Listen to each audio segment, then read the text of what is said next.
Thanks for joining me. Today we're making a super special guacamole, and this guacamole has edamame in it, and this is delicious. It has the same spices, but it ramps up the fiber and the protein, and it's super tasty. So let's get started.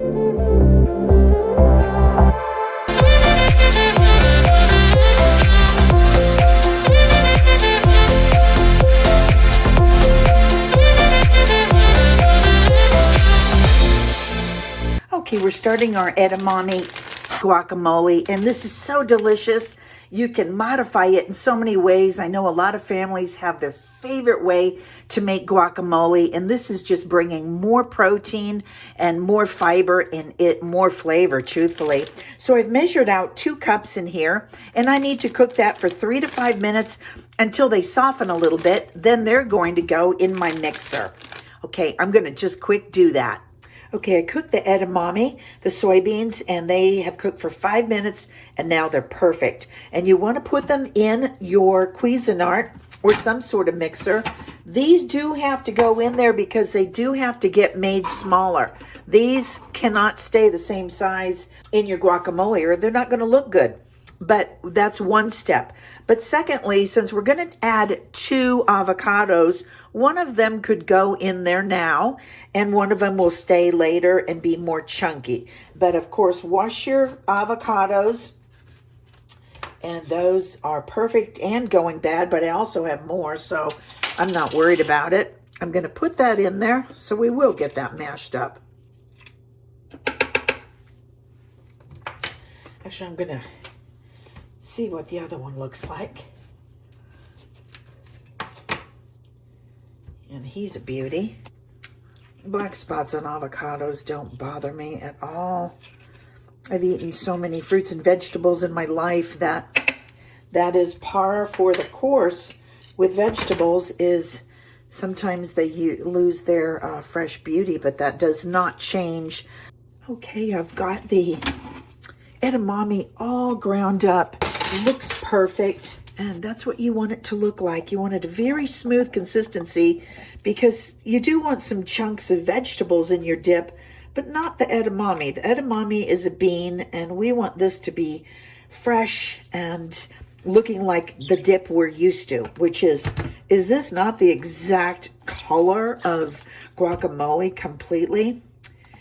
Now, I want to go back to the avocados for a second. I have frozen avocados. I have a few in the freezer, and so if I don't feel like using these, and I think I will, I think I can get out what I need in them. But also just know you can freeze avocados and they stay perfect. You could squeeze in a little lime juice. So I'm gonna get my other one out there, and don't take the stuff that's soft. Get that piece out, and that little piece, and then we're going to mash with a fork.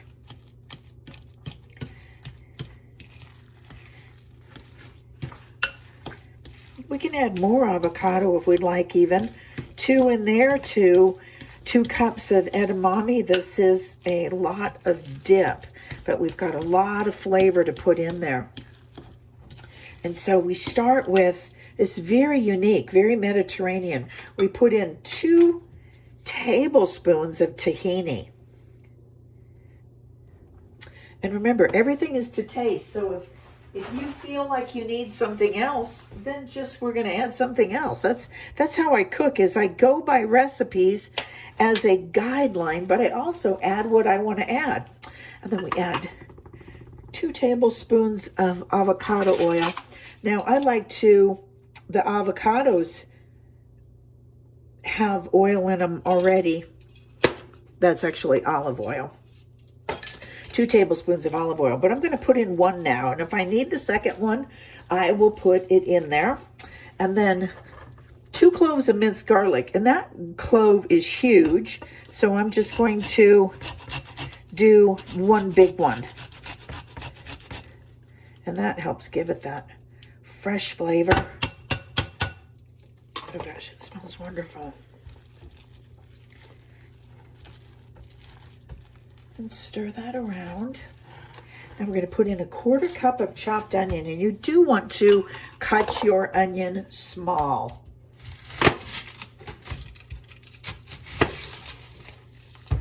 You could put in any color of onion. You could use scallions. You could use shallots.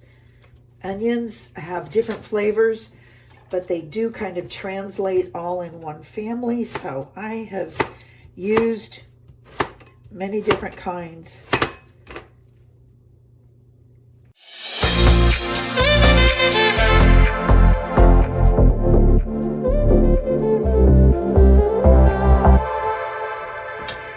Way too much for a 1/4 cup.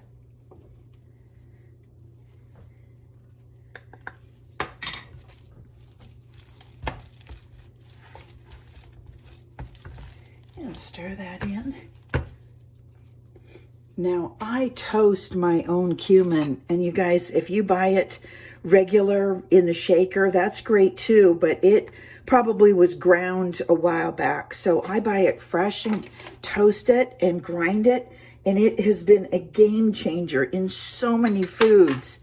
And it is really what gives it that Hispanic flavor, Mexican flavor, Indian flavor, Mediterranean. It is so earthy, so fragrant, so beautiful.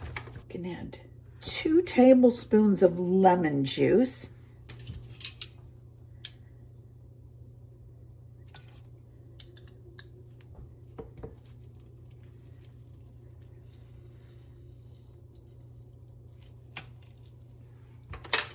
This is so fresh tasting because this has lemon and lime in it. And what we're going to do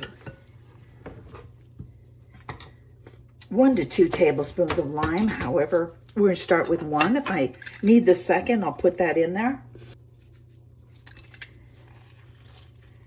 It's about 1 tablespoon and 1/2.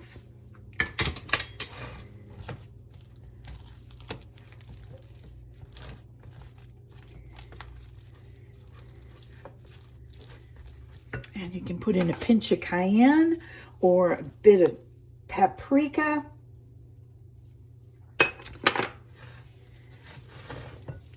Gotta smell that smoke. And a big handful of cilantro.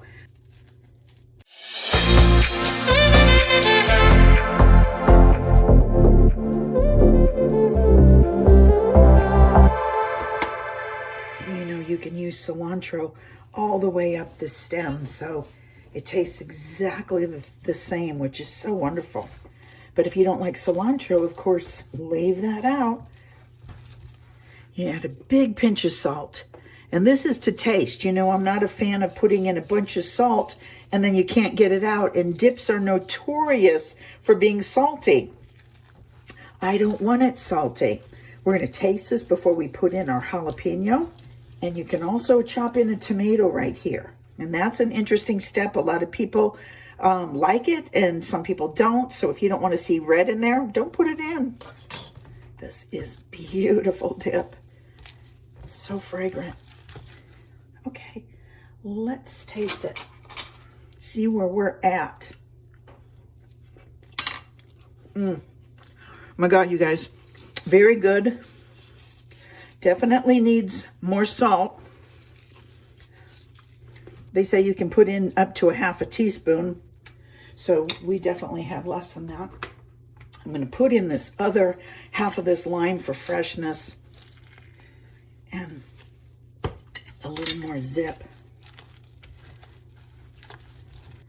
Oh my gosh, it smells so good.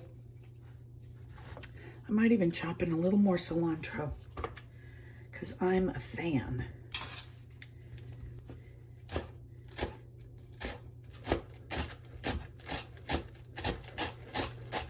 When they say add in a big bunch, everybody's idea of a big bunch is different, right? So I go to taste. A big bunch to me may not be a big bunch to you. Okay, let's taste it again. I'm going to get a beautiful plate and then we're going to get it ready to eat. This edamame guacamole is really beautiful. I think you're gonna make it and you're gonna love it. I want to thank you for watching. Please like and subscribe, and I will see you soon.